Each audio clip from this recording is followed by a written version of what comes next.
예, 레위기 23장 1절로 봉독하겠습니다. 여호와께서 모세에게 말씀하여 이르시되 이스라엘 자손에게 말하여 이르라. 이것이 나의 절기들이니 너희가 성회로 공포할 여호와의 절기들이니라. 아멘.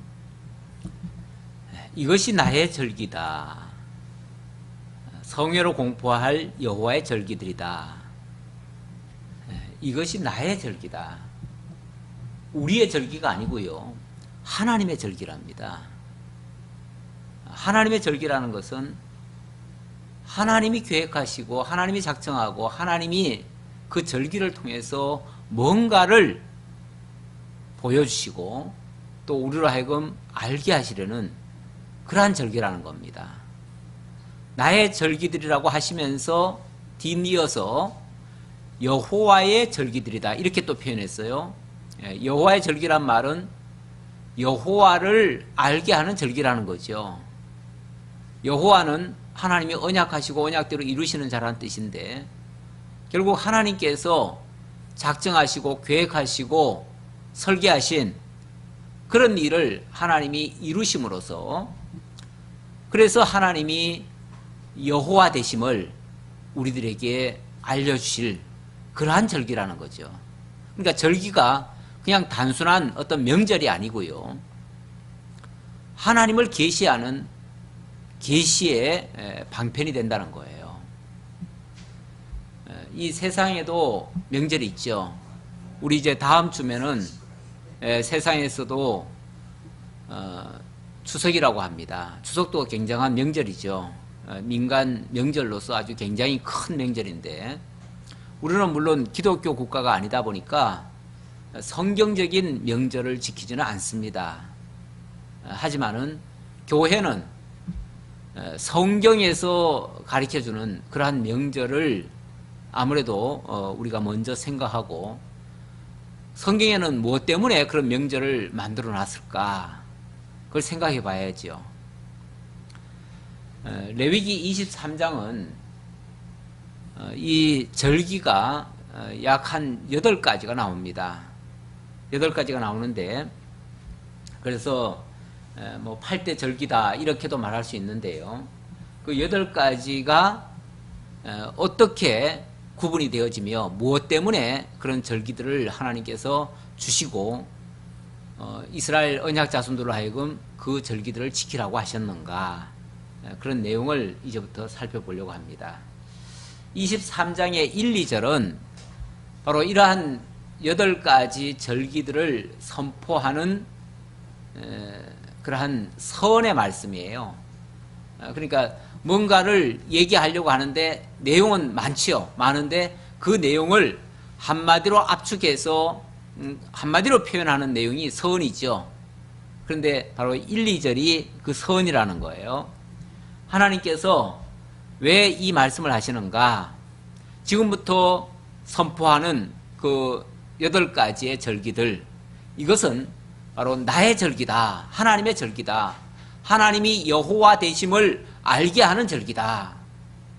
그걸 통해서 장차 하나님이 이 세상 역사를 어떻게 이끌고 가실 것인지 그러한 하나님의 역사 프로그램을 이 절기 속에 1년이라고 하는 그 기간 동안에 8가지의 그런 절기를 주시고 그 절기 속에서 하나님이 하실 걸 통해서 하나님이 장차 당신이 여호와 되심을 알게 할 만한 그런 아주 큰 역사적인 사건들을 만들어내시고 그 사건을 통해서 하나님이 이 역사를 주관하시는 여호와 되심을 우리들에게 알려주신다 라는 내용이 되겠습니다. 자, 그 첫 번째가 바로 3절에 있는 말씀인데요. 이거는 뭐 절기라기보다는 이제 바로 안식일을 가지고 이야기를 합니다. 첫 번째는 안식일입니다. 그래서 이 3절의 말씀을 굳이 설명하자면 안식일을 통해서 이루실 메시아 언약이다. 제가 지금 이 절기들을 가지고 메시아 언약이라고 제가 설명을 드립니다. 메시아 언약이란 말은 하나님이 여호와 되심을 알려주시는데 그 하나님이 여호와 되심을 어떻게 알려주시는가? 메시아를 통해서 성취하심으로 알려주신다 그 말이에요. 메시아를 통해서 성취함으로 알려주니까 결국은 구약의 이러한 절기는 장차 메시아를 통해서 이루실 언약이 되는 거죠. 그래서 메시아 언약이다 그렇게 얘기를 하는 거예요. 메시아를 통해서 이루실 언약이다 그 말이에요. 근데 그 첫 번째는 바로 3절 말씀, 엿새 동안은 일할 것이요 일곱째 날은 쉴 안식일이니 성회의 날이라. 왜 이거를 또 제가 절기라는 말 가지고 얘기를 했느냐 하면은 안식일이 그냥 안식일이 아니고요, 이걸 성회라고 지금 얘기를 하잖아요. 거룩한 모임의 날이라는 거죠. 그러면서 너희는 아무 일도 하지 말라. 이는 너희가 거주하는 각 처에서 지킬 여호와의 안식일이니라. 이걸 여호와의 안식일이다 이렇게 말을 하고 있습니다. 자, 어찌 보면 이제 앞으로 열거할 8가지 그런 각종 절기들의 시작이면서 동시에 또 모든 이 절기 언약의 기초가 되는 날이라는 뜻이에요. 그런 의미에서 이 안식일을 지금 절기의 기준으로 잡는 거죠. 기준으로 잡고, 자, 그런데 이 안식일이 그러면 뭔가부터 생각을 해봐야 되는데, 안식일이 무슨 날이죠? 바로 이 안식일은 최초의 안식일이 하나님께서 제정을 하셨죠. 제정하셨는데 하나님께서 천지 만물을 6일간 창조하신 다음에 제7일째 되는 날을 기념하시면서 이 날을 기념하여 안식일로 지키라 그렇게 말씀하셨습니다. 그래서 바로 이 창조, 하나님의 모든 창조를 기념하는 날이에요. 기념이란 말은 기억하고 생각한다는 말이거든요. 그러니까 하나님이 그날을 거룩히 지킴으로써 하나님이 온 우주 만물을 창조해서 우리에게 주셨다는 사실을 기억하고 생각하는 거예요.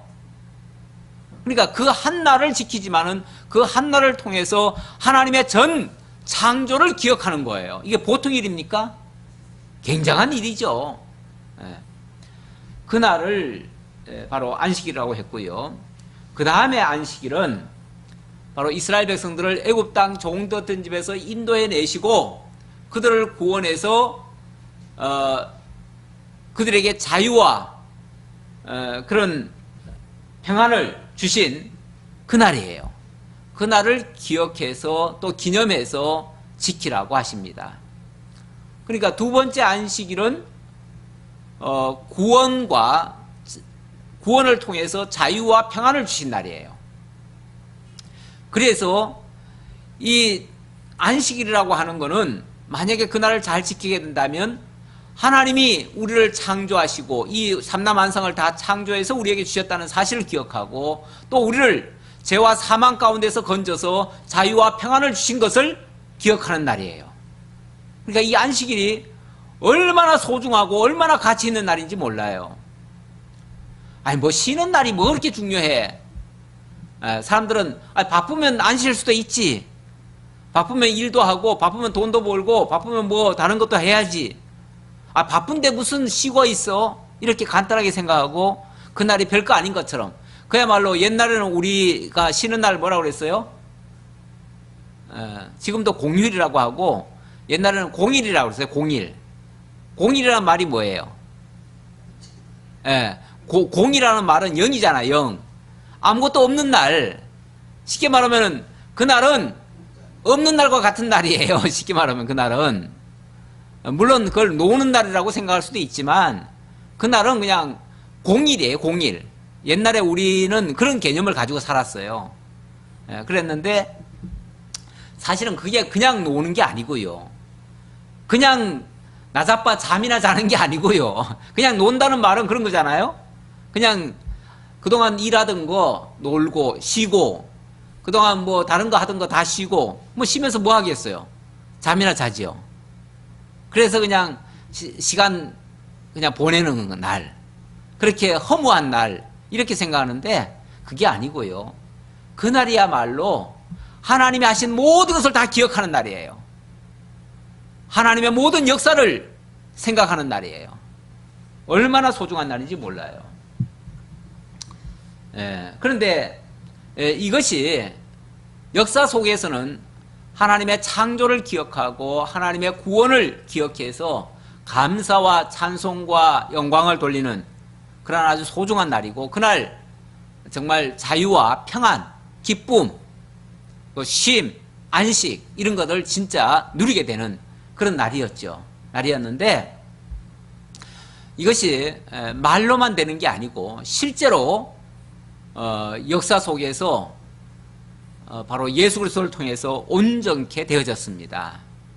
그래서 예수님이 이 땅에 오셔서 그 안식일에 대한 질문을 했을 때 예수님이 그런 말씀을 하셔요. 내가 곧 안식일의 주인이다, 그렇게 말씀하셨고, 또 인자는 안식일의 주인이라고 말씀하셨고, 또 수고하고 무거운 짐진 자들아 다 내게로 오라, 내가 너희를 쉬게 하리라. 수고하고 무거운 짐진 자들을 다 쉬게 하시는 주님이시라고 말씀을 하셨어요. 그러니까 예수님이 바로 그 안식일의 주인공이 되시고 그 안식을 이루시는 자가 되시고, 그리고 그리스도 안에서 우리를 새로운 피조물로 또 거듭나게 하시고 창조해 주시는 그런 역사를 해주시는 거죠. 그래서 그 안식일의 바로 주인, 그 안식을 온전케 해주시는 분이 바로 그리스도이심을 확증해 주죠. 그래서 이 안식일 언약은 장차 안식의 주인 되시는 그리스도께서 우리를 온전히 구원하시고 우리를 새로운 피조물로 만들어주시고 참된 자유와 평안을 주실 분이심을 약속하신 그 메시아 언약이 된다, 그 말이에요. 자, 그리고 두 번째는 4절로 8절의 말씀인데요. 여기에는 유월절과 무교절이 등장을 합니다. 그래서 유월절과 무교절을 통해서 주시는 메시아 언약이 되겠습니다. 4절 보겠습니다. 이것이 너희가 그 정한 때에 성회로 공포할 여호와의 절기들이니라. 첫째 달 나흔 날 저녁은 여호와의 유월절이요, 이달 15날은 여호와의 무교절이니 이래 동안 너희는 무교병을 먹을 것이요, 그 첫날에는 너희가 성회로 모이고 아무 노동도 하지 말지며 너희는 이래 동안 여호와께 화제를 드릴 것이요, 일곱째 날에도 성회로 모이고 아무 노동도 하지 말지니라.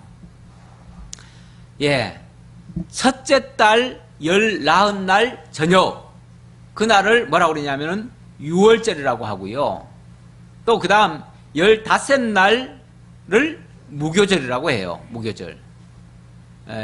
유월절이란 말은 뭐냐면은 이스라엘 백성들에게 하나님께서 갑자기 어느 날 갑자기 뭐라고 하냐면 너희는 이날부터 새해로 정해라 그럽니다. 새해로 정해라 그러고, 그 새해가 된 다음에 14일째 되는 날, 그러니까 새해가 되면서부터 뭘 하냐면 어린 양을 준비를 해요. 어린 양을 한 마리 잡아서 준비를 해놨다가 14일 날 저녁에 그 양을 잡아먹고 그리고 그 피를 문설주에 바르게 되죠. 그렇게 되어지면 그날 저녁에 무슨 역사가 일어나냐면 애굽 전역을 여호와의 사자가 돌아다니면서 장자들을 다 치십니다. 치시는데 이 어린 양의 피가 묻어져 있는 그 집은 그 사자가 다 지나가요. 지나가면서 재앙이 임하지 않습니다. 그래서 여호와의 재앙이 넘어갔다는 말을 유월 그럽니다. 유월. 그래서 그날을 유월절이다. 그래서 재앙이 지나갔다, 여호와의 천사가 지나갔다, 그런 뜻이에요. 그래서 여호와의 천사가 지나갔으니까 당연히 그 집은 구원을 받은 거죠.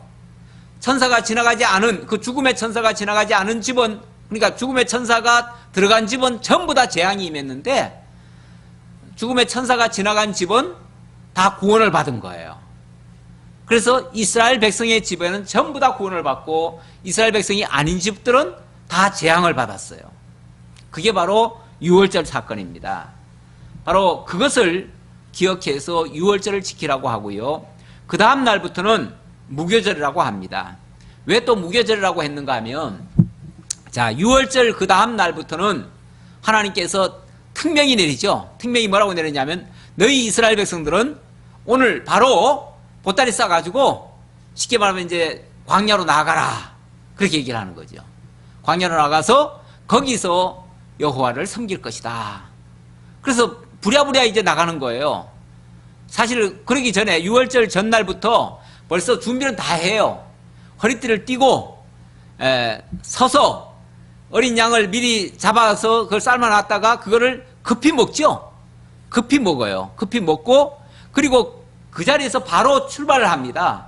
출발을 하는데 이 출발을 했는데 너무 급하게 가는 바람에 이 발효를 못 시켜요.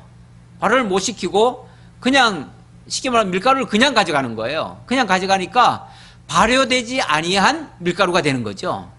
그래서 그걸 가지고 구워 먹으려니까 발효가 안 된 떡이니까 이걸 무교병이라고 그래요. 그래서 그 다음 날부터는 무교병을 먹는 거예요. 얼마를 먹는가? 여기는 이제 일주일 동안 먹을 것이요 그랬어요. 일주일 동안. 아마 일주일 동안 광야로 가야 돼요. 광야로 가는 동안에 뭘 합니까? 무교병을 계속 먹어야 돼요. 그래서 그거를 기억하기 위해서, 이거는 역사적 사건이었고 그 역사적 사건을 기억하고 기념하기 위해서 그렇게 먹으라 했는데, 이것이 나중에 가면 어떻게 이루어지는가? 나중에 가면 물론 역사 속에서 그건 이루어졌고요. 그건 유월절 사건, 출애굽 사건으로 이루어졌고요. 나중에 보면 이게 이제 예언적으로 말하자면 나중에 예수 그리스도가 갈릴리나 전국을 다니시면서 복음을 전하시다가 쉽게 말하면 한 일주일 전인가요? 그 전부터 어디를 갑니까? 예루살렘으로 올라가시죠? 올라가셔서 그때부터는 당신이 죽을 것을 말씀하십니다.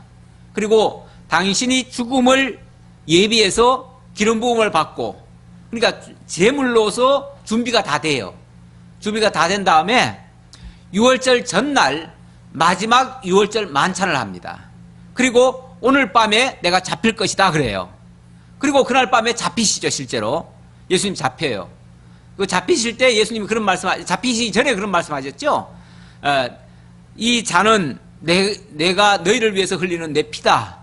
그리고 이 떡은 너희를 위해서 찢기는 내 몸이다. 그러시고는 그날 밤에 잡혀요. 그래서 당신이 바로 너희를 위해서 죽어주실 것을 말씀하셔요. 그리고 그 다음날 실제로 예수님이 죽임 당하시죠. 당하시고 바로 유월절날 죽임 당하는 거예요.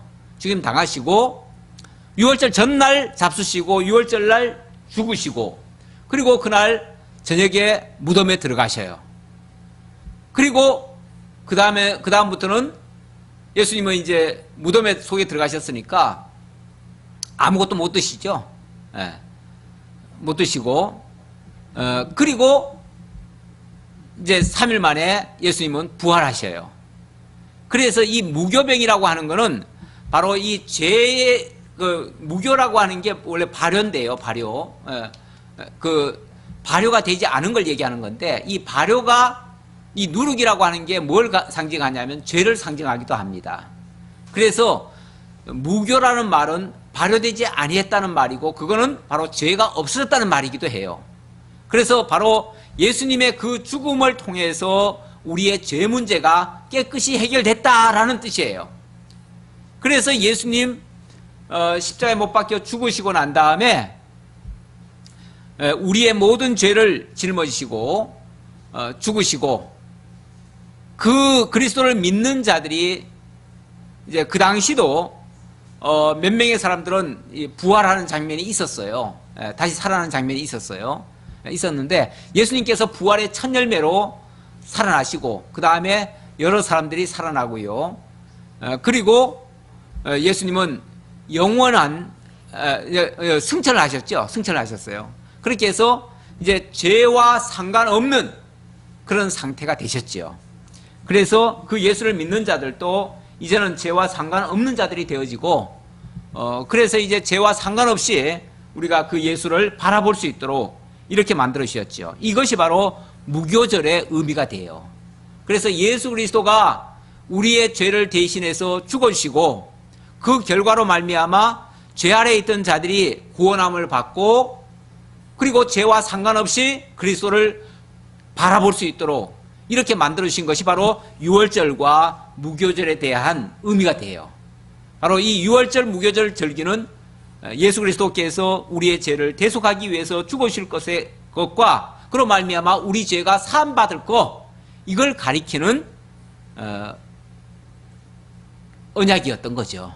그래서 바로 그렇게 이루실 그리스도에 대한 언약이었다라는 뜻입니다.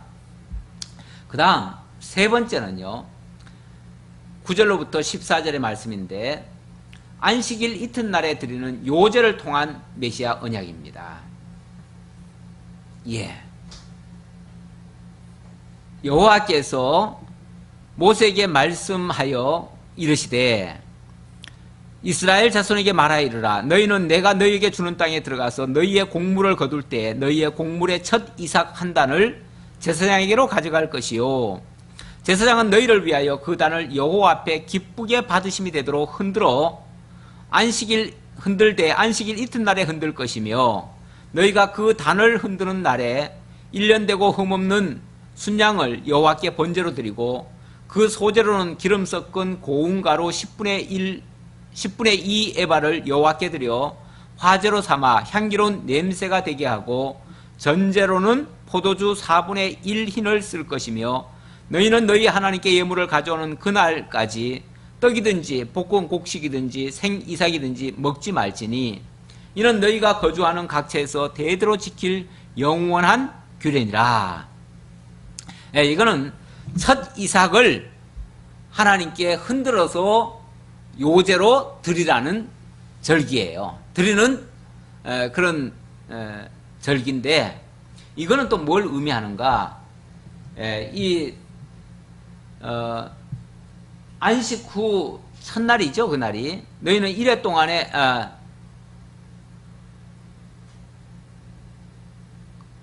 첫날이라는 말이 없나요? 첫 이삭이라고 돼 있나요? 첫 이삭. 첫 이삭을 흔드는 날에 이렇게 얘기를 하는데, 흔드는 날. 그러니까 이삭을 걷어가지고 처음으로 하나님 앞에 드릴 때의 이야기입니다. 예, 앞으로 이제 약속의 땅에 들어가면 반드시 곡물의 첫 이삭 한 단을, 원래 안식일 다음 날이에요. 안식일 다음 날에 그것을 드리라고 했는데, 이게 바로 이제 어찌 보면 부활의 첫 열매로 하나님께 드려지고, 성령께서 이끌어 주실 것을 가리키는 그러한 의미인데요. 이건 이제 부활의 첫 열매라고 말씀드릴 수 있겠지요. 바로 그리스도께서 십자가에 못 박혀 죽는다, 이 흔들린다라는 말이요, 엄청난 고통을 당한다는 말이거든요. 고통을 당한다. 예수님께서 십자가에 못 박혀 죽으시잖아요. 그리고 나서 부활의 첫 열매로 하나님 앞에 들어가시게 되는데, 그때 바로 무덤을 깨뜨리시고 다시 일어나실 것을 가리켜주는 그러한 모형적인 언약이 되겠습니다. 자, 그 다음 15절로 21절, 여기 말씀은 제7일 이튿날에 드리는 새 소재의 메시아 언약입니다. 제7일 날, 제7일 안식일 이튿날, 제7일 안식일 이튿날. 자, 15절부터 보겠습니다. 안식일 이튿날 곧 너희가 요제로 곡식단을 가져온 날부터 세워서 7 안식일의 수요를 채우고, 그러니까 엄밀하게 말하면은 첫 이삭을 하나님 앞에 요제로 바친 그날부터 세워서 7 안식일이라고 했으니까, 7 안식일이 지나면 어떻게 되죠? 7, 7이 49, 49일이죠. 49일이 지나고 또 그 다음 일곱 안식일 이튿날까지 합하여 50일을 계수하여 이렇게 얘기했으니까 결국은 50일째 되는 날이에요. 그러니까 부활한 날로부터는 49일째 되는 날이고 그 전날로부터 시작해서는 50일째 되는 날이고, 예, 그렇게 되는 거죠. 그래서 이걸 77절이라고도 하고요. 왜냐하면 그 부활한 날로 따지면은 쉽게 말하면 무교절로부터 따지면은 49일째고요. 6월절로부터 따지면은 50일째 되는 날이니까요. 그래서 이걸 77절이라고도 하고 또 오순절이라고도 합니다. 7번 안식일 날도 되고 또 50일째 되는 날. 왜냐하면 안식 후 첫날이니까. 그렇게 해서 어쨌든 이날은 어찌 보면은 이제 이게 요 상태는 이제 이렇게 매우 이거는 이제 수확을 거두고 그 다음에 이제 하나님 앞에 그 수확의 쉽게 말하면 그 열매가 하나님께 드려진다 이런 의미일 수 있어요. 그런 의미일 수 있는데 이것의 이제 성취가 어떻게 이루어지는가를 먼저 보셔야 되겠는데 성취는 바로 6월절 이후 50일째 되는 날, 그날이 오순절 날이고요. 그날에 바로 성령이 임하십니다. 그러죠? 성령이 임하셔요. 그때에 이게 이제 구약 시대로 말하면 이게 아마 맥추절일 거예요. 그러니까 그때가 보리 베는 시기라고도 할 수 있는데 어쨌든 신약에서는 이 날이 바로 성령이 강림하는 날입니다. 예수님께서 그러시죠. 예수님께서 부활 승천하실 때 몇 날이 못 되어 너희에게 성령이 임하리라. 그러면 너희가 성령을 받고 예루살렘과 유대와 사마리아 땅끝까지 이르러 내 증인이 될 것이다. 이렇게 말씀하셨는데 어쨌든 몇 날이 못 되면 성령이 임할 것이다 라고 했는데 그때가 바로 성령이 임하는 날이죠. 그래서 바로 이 날이 그냥 우연히 만들어진 날이 아니고 장차 성령이 임하실 것을 약속한 날이었고 실제로 성령이 이루어짐으로써 하나님 앞에 새로운 소재가 드려지는 거예요. 다시 말하면 성령의 인도하심이 이루어지게 된다 그 말이죠. 그때부터는 모든 성도들이 성령을 받고 성령의 거듭나게 하심으로 말미암아 성령이 전하게 하심을 따라서 복음을 전하게 되는 이런 시대로 바뀌어지는 거죠. 그게 쉽게 말하면 새 소재예요. 구약 시대 때는 그것이 이제 새로운 맥추절이라고 하는 새로운 소재로 하나님 앞에 드렸지만 신약 시대에는 바로 성령을 통해서 이제 하나님 앞에 나아갈 수 있는 그런 날이 되는 거죠. 그래서 지금 우리는 구약 시대의 율법을 따라서 제사를 드리는 것도 아니고 예수님이 오셔서 행한 그대로 행함으로써 뭐 구원을 받는 것도 아니고 이제는 성령께서 우리를 새로운 피조물로 거듭나게 하시고 성령의 인도를 따라 하나님을 믿고 예수 그리스도를 믿고 하나님을 경외하도록 그렇게 만들어 가셔요. 이것이 새로운 소재지요. 자, 바로 그렇게 되실 것을 가르쳐주는 그러한 내용이 되겠습니다. 자, 그 다음 제가 아까 좀 덜 읽었나요? 제가 몇 절까지 읽었죠? 16절까지 읽었어요? 예. 너희가 처소에서 10분의 2 에바로 만든 떡 2개를 곧 직전에 7 안식이 이튿날까지 합하여 50일을 계수하여 새 소재를 여호와께 드리되 그랬잖아요. 새 소재. 그러니까 성령으로 말미암아 새롭게 하나님 앞에 제사를 드린다는 말은 하나님 앞에 나아가는 걸 얘기하는 거예요. 그러니까 이제는 성령을 통해서 하나님 앞에 나아가게 됐다. 그런 의미예요. 그리고 그 제사의 구체적인 내용을 이렇게 소개하는 거예요. 너희의 처소에서 10분의 2 에바로 만든 떡 2개를 가져다가 흔들지니 이는 고운 가루에 누룩을 넣어서 구운 것이요 이는 첫 요제로 여호와께 드리는 것이며 너희는 또 이 떡과 함께 1년 된 흠없는 어린 양 7마리와 어린 수소 1마리와 순양 2마리를 드리되 이것들을 그 소제와 그 전제 제물과 함께 여호와께 드려서 번제로 삼을지니 이는 화제라. 여호와께 향기로운 냄새며 또 순염소 하나로 속죄제를 드리며 1년 된 어린 순양 2마리를 화목제물로 드릴 것이요 제사장은 그 첫 이삭의 떡과 함께 그 2마리 어린 양을 여호와 앞에 흔들어서 요제를 삼을 것이요 이것들은 여호와께 드리는 성물이니 제사장에게 돌릴 것이며 이날에 너희는 너희 중에 성회를 공포하고 어떤 노동도 하지 말지니 이는 너희가 그 거주하는 각처에서 대대로 지킬 영원한 규례니라. 21절까지가 한 소절이에요. 같은 내용이에요. 같은 내용이고, 자, 구체적으로 어떻게 제사를 드리라고 했는데, 이게 세 소절하고 얘기를 했지만은 구체적으로 내용에 들어가 보면은 뭐 요제, 화제, 속죄제, 뭐 거제, 뭐 여러 가지 제사가 함께 섞여 있어요. 다시 말하면 신약 시대에 온전한 제사가 드려지기 위해서 여러 가지 제물로 제사로 다 드려진다 그런 뜻인데, 우리 신약 시대에 하나님을 깨달아 알고 하나님을 섬기는 방식이 이렇게 다양하게 이루어질 것을 가리키는 말이에요. 하나님을 섬긴다고 해가지고 획일적으로 섬기는 게 아니에요. 하나님의 뜻을 깨달아 알고 성도들이 각각의 자기 은사에 맞게 그렇게 다양하게 하나님 앞에 나아가지요. 오늘날 신약 시대에 하나님을 섬기는 방식, 뭐 꼭 요래야만 된다, 이렇게 한 방법, 한 수단, 이렇게만 하는 게 아니에요. 그래서 교회에서도요, 우리가 하나님을 섬기는 방식에 있어서 진리는 같아야 되지만은 우리가 하나님을 섬겨드리는 방식은요 다양해요. 그래서 그 은사에 맞게 직임도 나눠주잖아요.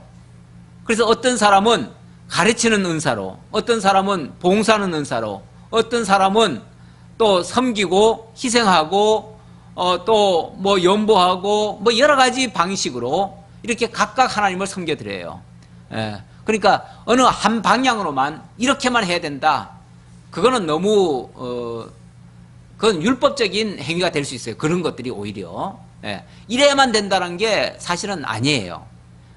우리가 진리는 이래야 된다라는 말이 맞지만은 그 진리를 가지고 우리의 삶 속에서 나타낼 때는 다양한 방식으로 나타날 수가 있어요.